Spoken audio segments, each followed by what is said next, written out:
All right. Thank you for coming on. Sorry about the technical difficulties. So let's just start back on suffering. Is suffering necessary for meaning in life? Short, no, suffering drains life of meaning, purpose, and significance. And depressives, tragically, instead of having lives full of meaning in virtue of their suffering, life typically feels empty. In many cases, depressives are quite nihilistic. Conversely, people at the other end of the scale, their lives tend to be charged with meaning, purpose, and significance. And just as the level of pleasure in the world is shortly going to be an adjustable parameter that we're going to be able to choose for individual sentient beings how much pleasure they experience. In virtue of so doing, we will also be creating prodigious amounts of meaning. Hmm. And that today, the people, report their kind of peak experiences, the most meaningful experiences of their lives. In future, today's peak experiences can be lower than tomorrow's hedonic dips. I mean, Hmm. in terms of timescales, I have been disoriented by AI. In principle, for example, AI can design suffering resistant Hmm. genomes predisposing to gradients of not just extreme bliss, even superhuman bliss. Where does it stop? Personally, I think the most morally urgent thing to do is to fix suffering, but we can go beyond fixing the problem of suffering and create superhuman meaning and superhuman bliss. Do you think suffering could have any form of good, whether it be through growth or some other purpose? Suffering does have a signaling function, but the signaling function hasn't been designed by Mother Nature with the interests of sentient beings involved. Suffering essentially exists to promote the inclusive fitness of our genes. So, yes, one can point today that suffering can sometimes be instructive, helping us avoid noxious stimuli, doing inappropriate things. But imagine having a more civilized signaling system that didn't entail experiences below hedonic zero. Hmm. It's one of the many, many ways AI is instructive is the way that AI shows that you don't need suffering to create, for example, beautiful pictures, beautiful movies. It's Hmm. essentially AI as a signaling system that doesn't involve the pleasure pain axis at all.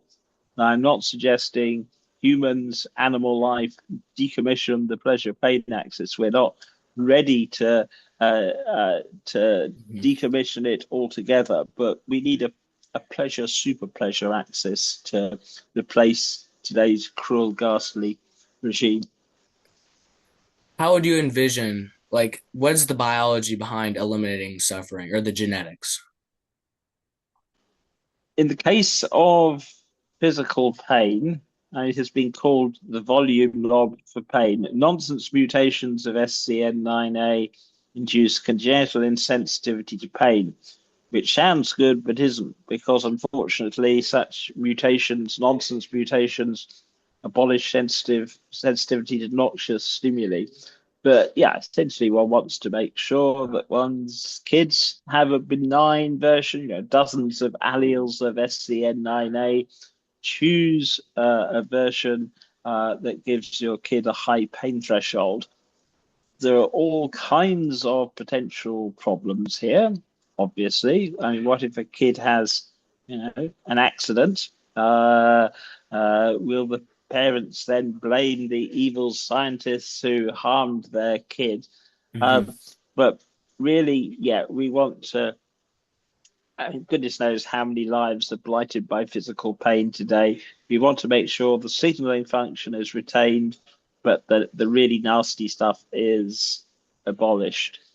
In the case of psychological pain, one can't point to a single master genetic volume control, but we know particular alleles of, let's say, the far gene, the far out gene, the COMT gene are associated with a high hedonic set point, and we want to ensure that our kids have high hedonic set points. Um, Already, we're seeing in the United States companies offering embryo screening for prospective parents. That is a much slower process. Uh, Hmm. it would not currently be legal for parents to ask medical scientists actually to genetically engineer their kids to be happy. Presumably, it could be done offshore, which raises various legal complications. But essentially, it is. I think it's going to become recognized as grossly irresponsible just to, roll the genetic dice and see what happens. That one has, if one thinks it is ethically permissible to have children, to create involuntary suffering, then one has an obligation to maximize the likelihood that one's kids will have a happy, healthy life. Hmm. How do you envision the process of basically not desensitizing, but at least de-inhumane, like desensitizing the idea that it is inhumane to biologically or genetically modify humans? It's going to be a very long, drawn out process, I suspect. I would hope it'd be possible to use AI to help persuade people. But it's hard. I think realistically, it's going to start with various genetic diseases. No prospective parent wants to have a kid with cystic fibrosis. Hmm. But likewise, no depressive person wants to have depressive kids. Yeah. Uh, so, I mean, one of the reasons, I mean, as you know, I run a little network of websites, have done for the past 30 years. A lot of the time, essentially, I am banging the drum for this vision of glorious post-human future. One can take another tack, which is the World Health Organization's definition of health. The World Health Organization defines health as complete physical, social, emotional well-being, which, by such an ambitious criterion, no sentient being in history has ever been healthy. Hmm. Gradients of bliss aren't complete health as defined by the WHO, but if it's possible to lobby the WHO to live up to its statutory responsibilities to create health, well, this is going to entail genome reform. In a world where suffering is abolished, like do you foresee evil actions being committed, or do you think there will be a massive decrease in just evil, immoral actions in general? Let me think about your question. Well, you'll forgive me here. You're fine. Is essentially the very concept of evil, I think, belongs to the Darwinian era. What does it mean to be evil in a world where essentially suffering is physiologically impossible and eventually, I would hope,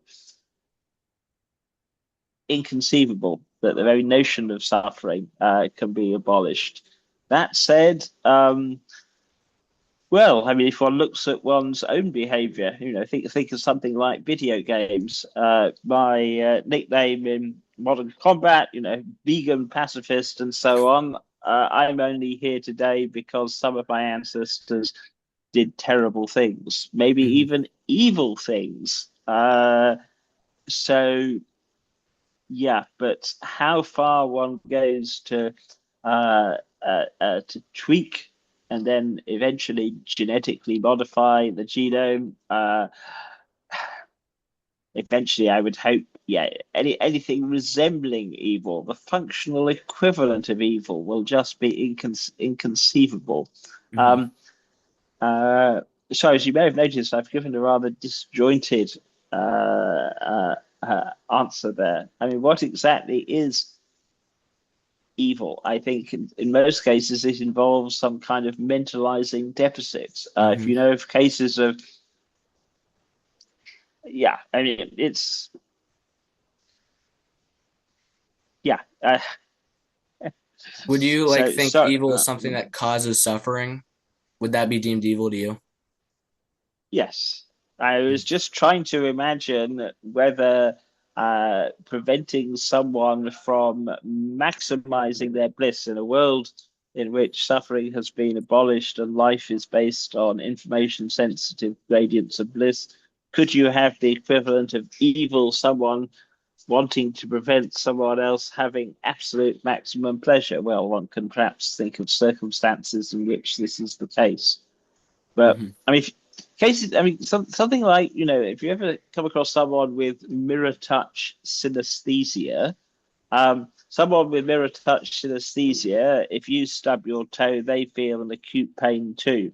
Someone who has mirror touch synesthesia can't be evil because they feel essentially your pain as their own. It would Hmm. be possible to create a world, I said possible, in which everyone has the functional equivalent of mirror touch synesthesia. In future, too, it will be possible to do such things as partial mind melding. I mean, the conjoined Hogan sisters today, Craniopagus twins, partly share a mind in Hmm. virtue of a shared thalamic bridge. But imagine if you and I could set up a reversible thalamic bridge and we could do a partial mind meld. And if one actually apprehends other humans, non-human animals, as sentient beings, if one can partially sometimes mind meld with them, Hmm. I don't think it'll be possible to be evil as understood today. Yeah. So would you say, so are you basically saying like a hive mind, like a connected neuro like wave where you can think together almost? Yeah, so this is speculative. As I Hmm. said, there's only a single case of sharing a thalamic bridge and they're Yeah. craniopagus twins, but it would be one option for the future. It would radically change the nature of knowledge too. I mean, each of us today is trapped in a solipsistic island universe. Hmm. The philosophically minded worry could other people be zombies, stuff like that. Yeah, it really would be possible to transform social relationships if we opted for this kind of technical fix. I mean, there are other possibilities Hmm. too. Um, If we were to define evil as the cause of suffering, would you deem humans to be intrinsically evil?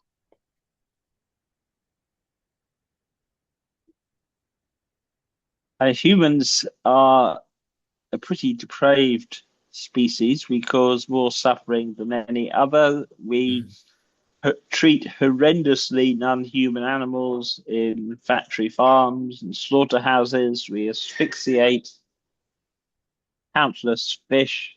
Uh, Being suffocated is one of the most ghastly ways to die. Um, Humans have killed about 100 million other humans in the past century or so. For evolutionary reasons, we are prone to behave in depraved ways because these depraved ways help lead more copies of our genes in the ancestral environment of adaptation.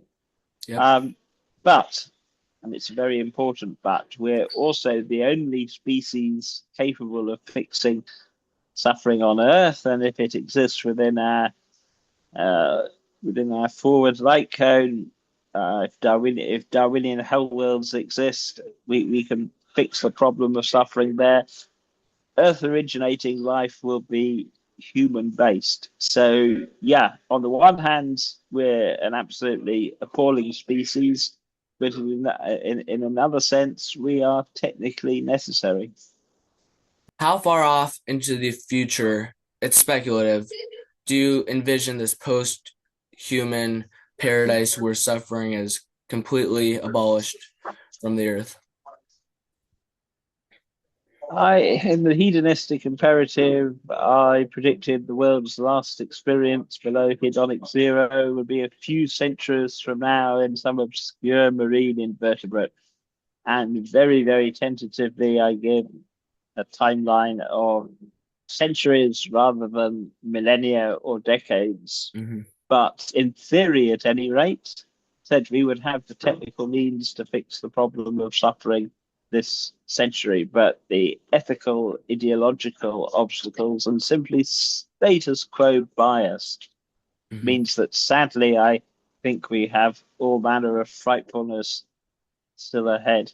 I mean, just something as, something as, well, war, for example, that essentially human male primates are designed to form coalitions with other human male primates to wage territorial wars of aggression. And now we have WMD. And whether nuclear weapons are actually used in conflicts this century will depend on the actions of a handful of probably quite elderly, in many cases, old Hmm. humans. And I fear for the worst.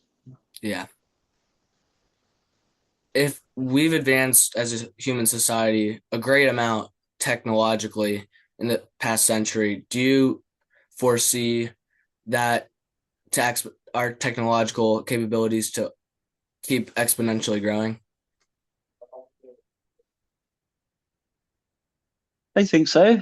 We're going to be offloading a whole bunch of uh, technical tasks onto AI. And Hmm. something like, increasingly people don't read if they want to say anything lengthy, they just offload it to generative AI. I think Hmm. we will go on. I think the era of knowledge has scarcely begun. And occasionally you'll hear talk of the end of science, that essentially the standard model in physics has survived. Essentially, what else is there going to be to discover? But I Hmm. think there are billions upon billions of radically alien state spaces to explore. And the only thing that stops me talking more about it is that I think we need to get our reward circuitry sorted out first. And you've Hmm. probably seen discussions of 5-MeO DMT, the God molecule. Part of me would love to taste this, but I think it's reckless to urge people to explore psychedelia until we can guarantee that everyone has a good trip. Hmm. Since the writing of the hedonistic imperative, have any of your beliefs changed?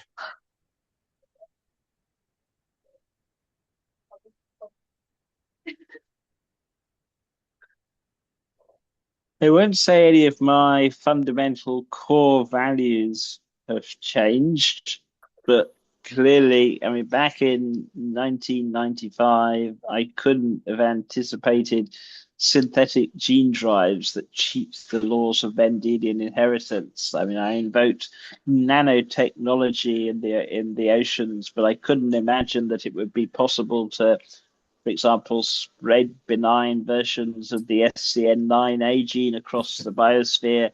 even though the mutation in question would normally carry a fitness cost. So I won't say that my core beliefs have radically changed. At the same time, I mean, I shouldn't exaggerate my prescience. What's happening now in AI is just not AI as I understood it Hmm. in 1995. And though for technical reasons, I don't think AIs run on classical digital computers can wake up and become sentient.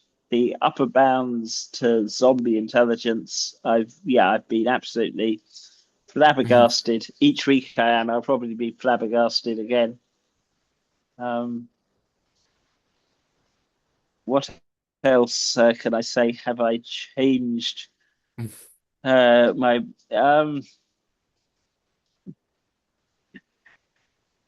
not radically in one Yeah. sense.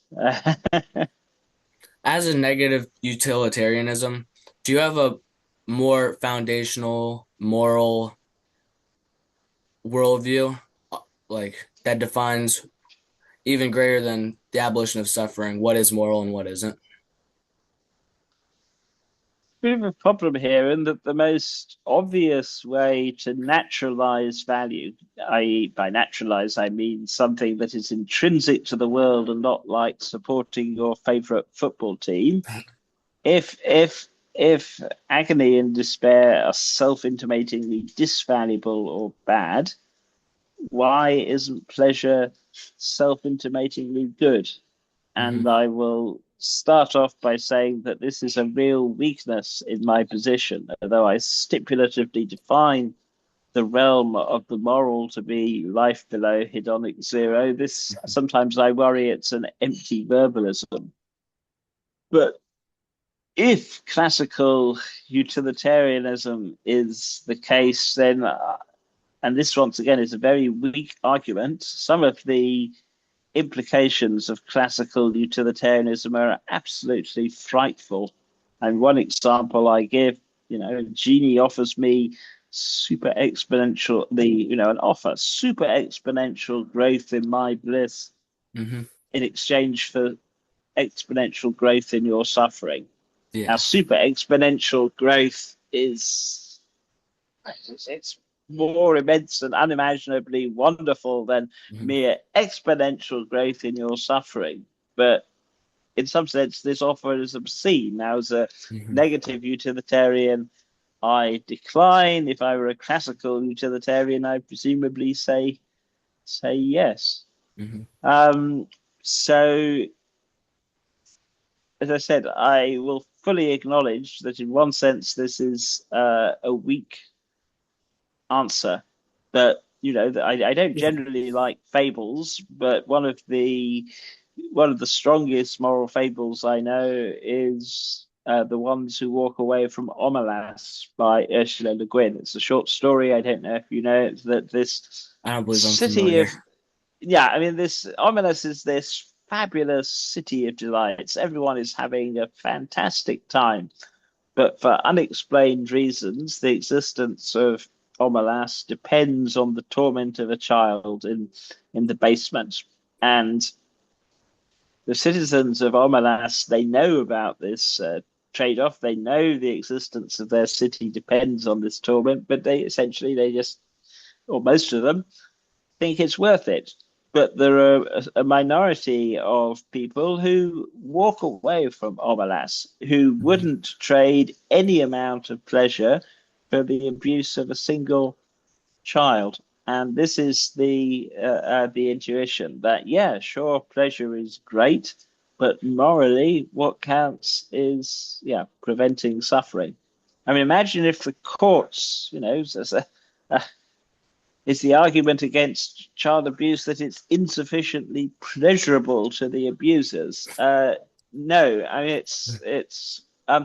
However, one has to be extremely cautious when it comes to appealing to intuitions. People's intuitions vary; they are themselves shaped by evolution.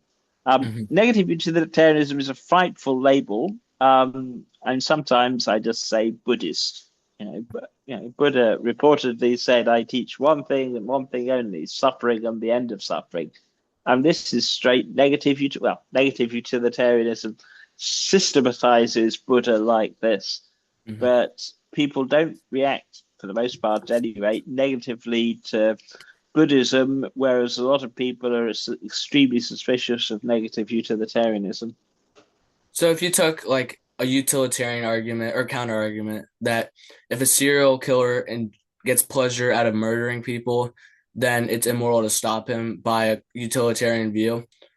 what if you use the counter argument to even that he suffers because he is not obtaining the pleasure of murdering? Would that thus make it moral to murder, or is the fact that he's causing suffering, does that make it immoral?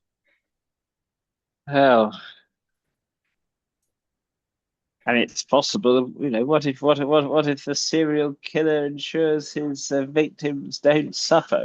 Yeah. Is that immoral if he just murders orphans so no one knows about it? Essentially, on negative utilitarian grounds, I think we need to have taboos. We need to enshrine in law the sanctity of human and non-human life. This doesn't sound very utilitarian, but it can be justified on indirect utilitarian grounds, and indirect utilitarianism just collapses into utilitarianism. So when I say let's adopt a policy of high-tech Jainism, Jains sweep the with brooms the ground in front of them rather than inadvertently tread on an insect. I think we'd do well to, yeah, treat all life as sacred, to have taboos too on certain Mhm. forms of action, even if naively they can be justified in Yeah. utilitarian grounds. Well, thank you so much for doing this interview. Uh, Micah, it's been a great pleasure. Yeah, if you've got any follow-ups, anyone can contact me on headweb.com, which is my motherlode website for the past 30 odd years.